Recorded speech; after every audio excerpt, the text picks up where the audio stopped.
There's been a stark change in the treatment of Israel and its enemies by the new American administration. How has that been received by Israel, and what's your observations about it?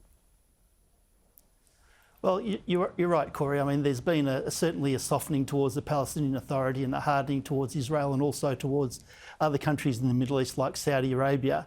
And this willingness, as you mentioned, to get back into the JCPOA nuclear deal, which is very fatally flawed. So Israel has various levels of concern. I mean, the Americans are making noises about continuing to cooperate with the Israelis and certainly continue defence funding, which is very important. But certainly in terms of the JCPOA, a nuclear-armed Iran is unequivocally an existential threat to Israel.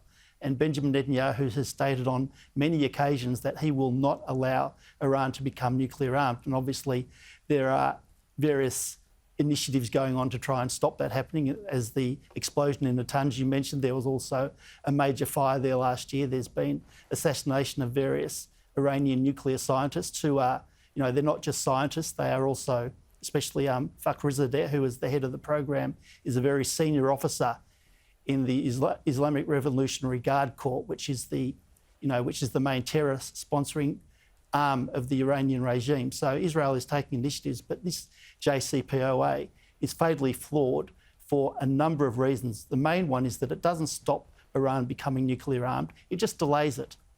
There are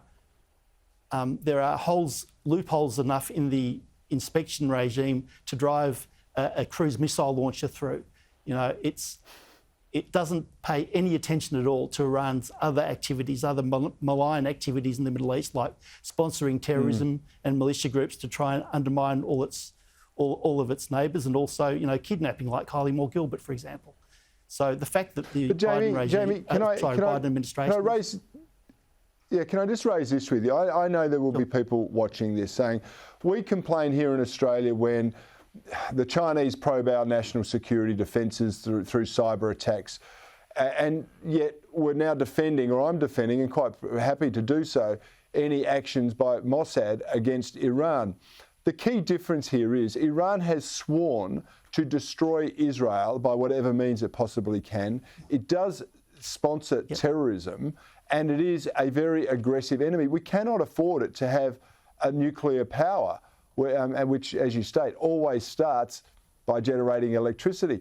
Why is the Biden administration falling for this rhetoric coming out of the Iranian administration? Yeah. Well, you're right. It is different to what China tries to do to us, because the Iranian nuclear program is completely illegal.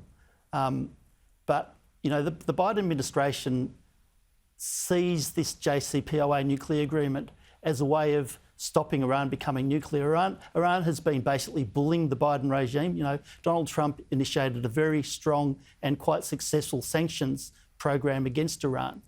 Iran wants that lifted, and so it's been breaching the JCPOA in all sorts of ways to try and pressure Biden to reinitiate the agreement by doing things like ramping up enrichment to 20% when it's only allowed to be 3.5%, vastly increasing the quantities, the quality of the centrifuges and so on. So what Biden is looking at doing is trying to get back into the agreement by saying if Iran returns to compliance with the agreement, then the sanctions will be lifted.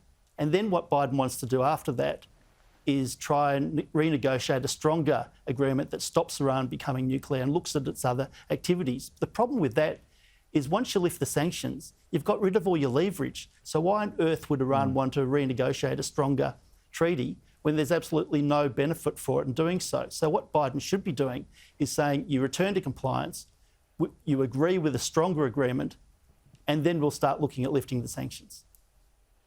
But you have to admit though, that what's happened in the past 4 years, pre the Biden administration, in the Middle East has been spectacularly successful. I mean, more peace pacts have been agreed, or diplomatic normality with Israel than ever before. We've seen a lowering of the tensions in many countries and the disputes that are going on. We've seen Syria basically end. Why would you undo something that seems to have worked so well? What possible rationale can there be to try and re-inflame tension there? Well, I wouldn't say Syria ended particularly well. I mean, it sort of ended because Russia and Iran were so bloodthirsty that they basically crushed the opposition, and that was due to the weakness in the Obama administration in letting that happen, unfortunately. The Abraham Accords, where Israel has made peace with Bahrain and the United Arab Emirates and Sudan and Morocco, were completely unexpected and unprecedented and a fantastic development. And what they did was show that the Palestinians don't hold the key to peace in the Middle East. Now, a lot of the Biden administration people came up through the Obama administration, and their mantra almost was that peace in the Middle East has to come through the Palestinians. So they're quite interested in reinitiating the two-state peace process, even though the Palestinians have shown that they have actually very little interest in doing it. And in doing so, they're actually rearming the Palestinians, if you like, re-empowering the Palestinians, where the Abraham Accords actually forced the Palestinians to look at a different strategy because their recalcitrance and continuing to say no just was proven not to be working. And they always thought time was on their side, and it proved to them that time wasn't on their side. So I agree with you. Why would the Biden administration want to take something that was working and basically turf it? And one of the reasons, I guess, is that because Trump was regarded as such an anathema to everything that's good about America by the Democrats, the knee-jerk reaction almost is to undo the things that he did. So he sidelined the Palestinians. Biden wants to re-engage with them. He sidelined the Iranians. Biden wants to re-engage with them. He was friends with the Saudis. Biden is sidelining the Saudis for some good reasons, but also, he needs to look at strategically what's best for America. It appears that he wants to make all of these changes while there's other things escalating around the world in the hope that no one will notice. But we here at Sky News have, and we know that your organisation has as well. I want to thank you for joining me on the Bolt Report tonight. I really appreciate your insight.